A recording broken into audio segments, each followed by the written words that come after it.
শুভেচ্ছা পশ্চিমবঙ্গ।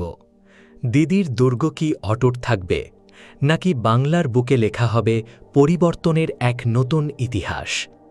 ২৯৪টি বিধানসভা আসনকে ঘিরে শুরু হয়ে গেছে এক মহাযুদ্ধের প্রস্তুতি। দিল্লি থেকে কলকাতা, রাজনীতির উত্তাপ এখন তুঙ্গে, আর সেই সঙ্গে শুরু হয়ে গেছে ক্ষমতা দখলের লড়াই। আপনাদের সবাইকে স্বাগত আমাদের বিশেষ আয়োজন পশ্চিমবঙ্গ নির্বাচন ২০২৬ মেগা বুলেটিনে। টানা ৩ মেয়াদের পর মুখ্যমন্ত্রী মমতা বন্দ্যোপাধ্যায় কি চতুর্থবারের মতো ক্ষমতায় ফিরবেন, নাকি ভারতীয় জনতা পার্টির সোনার বাংলা স্বপ্ন এবার বাস্তব হবে? ২০২৬-এর এই নির্বাচন ২০২১-এর থেকে একেবারেই আলাদা। এবারের ভোটে বড় বড় ইস্যু, সন্দেশখালির ঘটনা, লক্ষ্মীর ভাণ্ডারের মতো সামাজিক প্রকল্প এবং সবচেয়ে বড় তরুণ প্রজন্মের কর্মসংস্থানের দাবি। উত্তরবঙ্গের পাহাড়, জঙ্গলমহলের লাল মাটি, দক্ষিণবঙ্গের উপকূল আর শহর কলকাতার প্রতিটি গলি, সব জায়গাতেই এখন একটাই প্রশ্ন: কোন দিকে বইছে হাওয়া? ট্রেনে, বাসের, চায়ের আড্ডায় বা যে কোনো ক্লাবে যতই পরিবর্তন দরকার আলোচনা হোক। সেই আলোচনায় পরিবর্তনকামী শিক্ষিত মানুষের সংখ্যা মোট ভোটারের ৩০%। এবার ধরুন সেই আলোচনার আড্ডায় যদি অনুন্নত জাতি, অনুন্নত উপজাতি থাকে, তাহলে আপনারা জানেন এই অনুন্নত উপজাতির পুরুষ বা মহিলারা কি বলেন। তারা বলেন ১৫০০ টাকা পাচ্ছি, এটাই বড় কথা। ৩০০০ টাকার লোভে ১৫০০ টাকা হাতছাড়া হয়ে যেতে পারে, কারণ তারা কারো বাড়িতে কাজ করে মাসে ১৫০০ টাকা পায়। এরা টিএমসিকে ভোট দেয়। অন্যদিকে অনগ্রসর জাতি যারা পুরুলিয়া, বাঁকুড়ায় বাস করে, প্রতিদিন শ্রমিকের কাজে ৩০০ থেকে ৪০০ টাকা ইনকাম করে, তাদের মাসিক আয় ১০,০০০ টাকা। তারা দেখবেন প্রতি ভোটে বিজেপিকে ভোট দেয়। তারা ১৫০০ টাকার পরোয়া করে না। সেই জন্য পুরুলিয়া, বাঁকুড়ায় প্রতিবার বিজেপি জয়ী হয়। এবার আসা যাক বিশেষ সম্প্রদায়ের মানুষ যারা বিজেপিকে ভোট দেয় না। তারা সিপিএম, কংগ্রেস, হুমায়ুন, সিদ্দিকিকে সামান্য ভোট দেয়। সেটার পরিমাণ ৫%। বাকি ৯৫% তৃণমূলকে দেয়। এবার এক্সিট পোলের হিসাবটায় আসা যাক, যেটা আমি ভিডিওতে দেখিয়েছি। ৩০% শিক্ষিত মানুষ বিজেপিকে, ৩০% বিশেষ সম্প্রদায়ের মানুষ তৃণমূলকে ভোট দেবে। বাকি 40% শিডিউল কাস্ট, তাদের ভোটের ওপরে নির্ভর করছে কে জিতবে। যদি দ্বিধা বিভক্ত হয়, তাহলে বিজেপি এবং তৃণমূল সমান সমান আসন পাবে। ১৪৫ বিজেপি, ১৪৫ তৃণমূল। তবুও বিস্তারিতভাবে আলোচনা করছি ভিডিওতে। এখন একটা অত্যন্ত গুরুত্বপূর্ণ কথা: নির্বাচন মানে প্রতিযোগিতা, মতবিরোধ, এটা স্বাভাবিক, কিন্তু এই প্রতিযোগিতা যেন কখনোই হিংসায় রূপ না নেয়। ফলাফল যাই হোক না কেন, কোনো রাজনৈতিক দল, কোনো সমর্থক, কেউ যেন অন্য কাউকে আঘাত না করে কিংবা কোনো রকম সহিংসার পথে না যায়। গণতন্ত্রের সবচেয়ে বড় শক্তি হল শান্তিপূর্ণ ভোট এবং পারস্পরিক সম্মান। আমরা সবাই আগে মানুষ, তারপর রাজনৈতিক সমর্থক। নবান্নে আবার কার পতাকা উড়বে, নাকি নতুন ইতিহাস লেখা হবে? সব প্রশ্নের উত্তর মিলবে খুব শীঘ্রই। ততক্ষণ পর্যন্ত আমাদের সঙ্গে থাকুন। প্রিয় দর্শক বন্ধু, আমি গৌরাঙ্গ। আপনারা দেখছেন জঙ্গলমহল এনজিও টিভি। এই ধরনের বিশ্লেষণ পেতে ভিডিওটি লাইক করুন, চ্যানেল সাবস্ক্রাইব করুন এবং শেয়ার করুন বন্ধুদের সঙ্গে। সবচেয়ে আগে কথা বলি বাংলার সবচেয়ে বড় এবং নির্ণায়ক জেলা উত্তর ২৪ পরগনা নিয়ে, যেখানে ৩৩টি বিধানসভা আসন যে কোনো দলকে ক্ষমতার শিখরে পৌঁছে দেওয়ার ক্ষমতা রাখে। এখানে আমাদের ওপিনিয়ন পোলের পরিসংখ্যান জানাচ্ছে যে লড়াই অত্যন্ত রোমাঞ্চকর। যেখানে শাসক তৃণমূল কংগ্রেস ১৮টি আসনে এগিয়ে রয়েছে, সেখানে বিজেপি ১৫টি আসন নিয়ে তাদের কড়া টক্কর দিচ্ছে। এর ঠিক পরেই যদি আমরা পাহাড়ের দিকে নজর দিই, তাহলে কালিম্পংয়ের একমাত্র আসনে কোনো বড় দলের বদলে একটি আসন অন্যান্য অর্থাৎ স্থানীয় শক্তির দখলে রয়েছে, যা পাহাড়ি রাজনীতির অনিশ্চয়তার স্পষ্ট ইঙ্গিত দিচ্ছে। পূর্ব বর্ধমানে এখানকার ১৬টি বিধানসভা আসনে লড়াই একেবারে নেক টু নেক, যেখানে তৃণমূল কংগ্রেস এবং বিজেপি উভয়ই ৮টি আসনে সমানভাবে প্রতিদ্বন্দ্বিতা করছে। তবে আসল চমক দেখা যাচ্ছে পশ্চিম বর্ধমানের শিল্পাঞ্চলে। এখানকার প্রবণতা তৃণমূল কংগ্রেসকে বড় ধাক্কা দিয়েছে, যেখানে বিজেপি ৭টি আসনে শক্তিশালী এগিয়ে রয়েছে এবং তৃণমূল কংগ্রেস মাত্র ২টি আসনে সীমাবদ্ধ বলে মনে হচ্ছে। এবার আসি মালদা জেলার কথায়, যেখানে ত্রিমুখী লড়াই বাংলার রাজনীতিতে এক নতুন মোড় আনছে। ওপিনিয়ন পোল অনুযায়ী মালদার ১২টি আসনের মধ্যে তৃণমূল কংগ্রেস ৬টি আসনে শক্ত অবস্থান বজায় রেখেছে। অন্যদিকে বিজেপি ৫টি আসনে তাকে কড়া চ্যালেঞ্জ দিচ্ছে। এবং কংগ্রেসও একটি আসন জিতে নিজেদের উপস্থিতি জানাচ্ছে কলকাতাকে নিয়ে, যেখানে 11টি বিধানসভা আসনের প্রবণতা নবান্নে চাঞ্চল্য সৃষ্টি করেছে।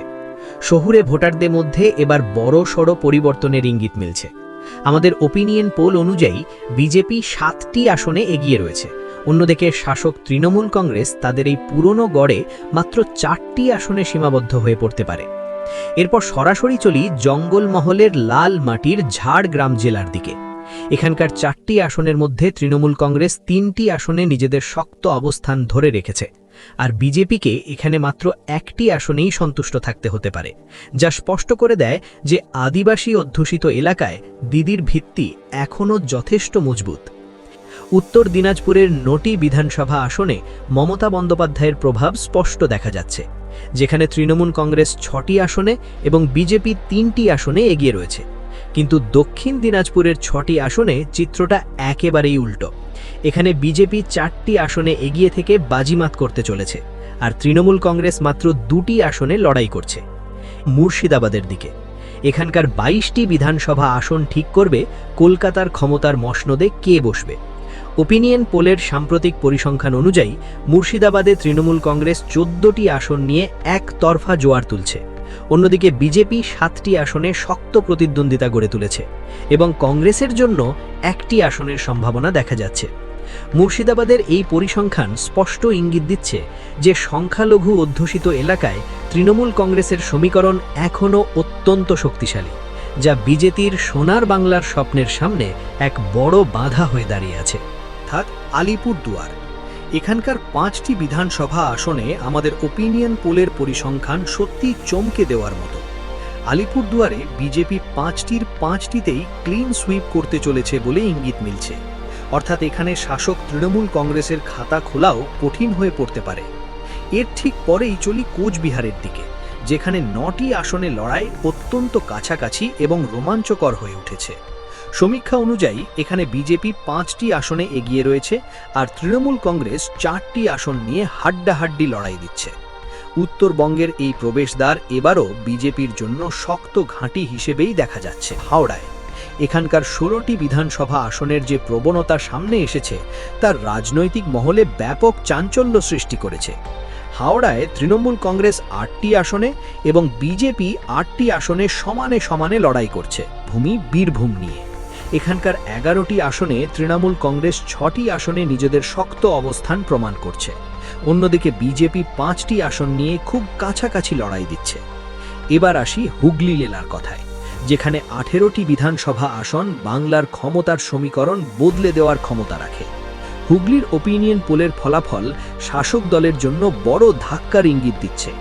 আমাদের সর্বশেষ তথ্য অনুযায়ী এখানে বিজেপি 11টি আসনে শক্তিশালী এগিয়ে রয়েছে, আর তৃণমূল কংগ্রেসকে মাত্র 7টি আসনেই সন্তুষ্ট থাকতে হতে পারে। হুগলির হাওয়া স্পষ্টভাবেই পরিবর্তনের ইঙ্গিত দিচ্ছে। এবার নজর ঘোরাই উত্তরবঙ্গের আরেকটি গুরুত্বপূর্ণ জেলা জলপাইগুড়ির দিকে, যেখানে 7টি বিধানসভা আসনে চা বাগানের রাজনীতি এবং উত্তরবঙ্গের নিজস্ব দাবি এবার সবচেয়ে বড় ইস্যু হয়ে উঠেছে। আমাদের ওপিনিয়ন পোলের সর্বশেষ তথ্য বলছে এখানে বিজেপির প্রবল ঢেউ বইছে। বিজেপি 6টি আসনে জোরালো জয়ের পথে, অন্যদিকে শাসক তৃণমূল কংগ্রেসকে মাত্র 1টি আসনেই সন্তুষ্ট থাকতে হতে পারে। এর ঠিক পরেই চলি লালমাটির সেই অঞ্চল যাকে জঙ্গলমহল বলা হয়। পুরুলিয়ার 9টি বিধানসভা আসনের যে প্রবণতা সামনে এসেছে তা শাসক দলের জন্য দুঃস্বপ্নের মতো। সমীক্ষা অনুযায়ী পুরুলিয়ায় বিজেপি 6টি আসনে শক্ত অবস্থান ধরে রেখেছে, আর তৃণমূল কংগ্রেস মাত্র 3টি আসনে সীমাবদ্ধ হয়ে পড়ছে। তবে আসল নির্বাচনী সুনামি দেখা যাচ্ছে বাঁকুড়া জেলায়। বাঁকুড়ার 12টি বিধানসভা আসনের যে তথ্য আমাদের সমীক্ষায় উঠে এসেছে তা কলকাতার ক্ষমতার করিডরে তোলপাড় ফেলে দিয়েছে। এখানে বিজেপি 10টি আসনে একতরফা জয়ের দিকে এগোচ্ছে, আর তৃণমূল কংগ্রেসকে মাত্র 2টি আসনেই থামতে হতে পারে। বাঁকুড়ার এই প্রবণতা স্পষ্ট ইঙ্গিত দিচ্ছে যে জঙ্গলমহলের ভোটাররা এবার পরিবর্তনের জন্য পুরোপুরি প্রস্তুত। সেন্টার পূর্ব মেদিনীপুর। শুভেন্দু অধিকারীর এই ঘাঁটিতে রয়েছে 16টি বিধানসভা আসন এবং এখানকার পরিসংখ্যান সত্যিই বিস্ফোরক। আমাদের ওপিনিয়ন পোল অনুযায়ী পূর্ব মেদিনীপুরে বিজেপি 12টি আসনে শক্তিশালী এগিয়ে রয়েছে, আর শাসক তৃণমূল কংগ্রেস মাত্র 4টি আসনে সীমাবদ্ধ থাকতে পারে। এর পাশেই অবস্থিত পশ্চিম মেদিনীপুরের 15টি আসনের চিত্র আরও রোমাঞ্চকর। এখানে তৃণমূল কংগ্রেস 8টি আসনে সামান্য এগিয়ে রয়েছে, আর বিজেপি 7টি আসনে একেবারে হাড্ডাহাড্ডি লড়াই দিচ্ছে। মেদিনীপুরের এই মাটি স্পষ্ট জানিয়ে দিচ্ছে যে এবার বাংলার নির্বাচন একেবারে আর পারের লড়াইয়ে পরিণত হয়েছে। এবার কথা বলি নদিয়া জেলা নিয়ে, যেখানে 17টি বিধানসভা আসন বাংলার ক্ষমতার ভবিষ্যৎ নির্ধারণে অত্যন্ত গুরুত্বপূর্ণ ভূমিকা পালন করে। আমাদের ওপিনিয়ন পোলের সর্বশেষ তথ্য অনুযায়ী নদিয়ায় মতুয়া ভোট ব্যাংক এবং সীমান্তবর্তী সমীকরণের প্রভাব স্পষ্টভাবে দেখা যাচ্ছে। এখানে বিজেপি 10টি আসনে শক্তিশালী এগিয়ে রয়েছে, আর শাসক তৃণমূল কংগ্রেসকে 7টি আসনে কঠিন লড়াই করতে হচ্ছে। এরপরই সরাসরি চলি পাহাড়ের রানী দার্জিলিংয়ে, যেখানে 5টি বিধানসভা আসন বরাবরই আলাদা রাজনৈতিক স্বর বহন করে। এখানকার ফলাফল চমকে দেওয়ার মতো। দার্জিলিংয়ে বিজেপি 5টির 5টিতেই ক্লিন সুইপ করতে চলেছে এবং এখানে তৃণমূল কংগ্রেসের খাতা খোলাও প্রায় অসম্ভব বলে মনে হচ্ছে। এবার যাত্রার সবচেয়ে শেষ এবং সবচেয়ে বিস্ফোরক পর্বে আসি দক্ষিণ 24 পরগনা জেলায়, যাকে মুখ্যমন্ত্রী মমতা বন্দ্যোপাধ্যায়ের সবচেয়ে দুর্ভেদ্য দুর্গ হিসেবে ধরা হয়।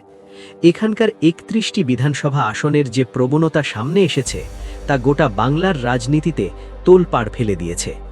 আমাদের সমীক্ষা অনুযায়ী এই শক্ত ঘাঁটিতে বিজেপি 19টি আসন জিতে বড়সড় অগ্রগতি করছে, আর শাসক তৃণমূল কংগ্রেস মাত্র 12টি আসনে সীমাবদ্ধ হয়ে পড়তে পারে। দক্ষিণ 24 পরগনায় বিরোধীদের এই অগ্রগতি এই নির্বাচনের সবচেয়ে বড় গেম চেঞ্জার হয়ে উঠতে পারে। তাহলে বন্ধুরা, পশ্চিমবঙ্গ বিধানসভা নির্বাচন 2026-এর সব 294টি আসনের এই সবচেয়ে নির্ভুল এবং চূড়ান্ত মহাসমীক্ষা এখন আমাদের সামনে সম্পূর্ণ স্পষ্ট। মুখ্যমন্ত্রী মমতা বন্দ্যোপাধ্যায়ের নেতৃত্বাধীন তৃণমূল কংগ্রেস 125টি আসন নিয়ে ক্ষমতার বাইরে চলে যেতে পারে, যা তার রাজনৈতিক জীবনের সবচেয়ে বড় চ্যালেঞ্জ হয়ে উঠতে পারে। এছাড়া কংগ্রেসের ঝুলিতে যেতে পারে 2টি আসন এবং অন্যান্যদের দখলে 1টি আসন। আপনাদের কি মনে হয়, দিদি কি আবার শেষ মুহূর্তে খেলা ঘুরিয়ে দেবেন, নাকি এবার বাংলায় পদ্ম ফুটবেই?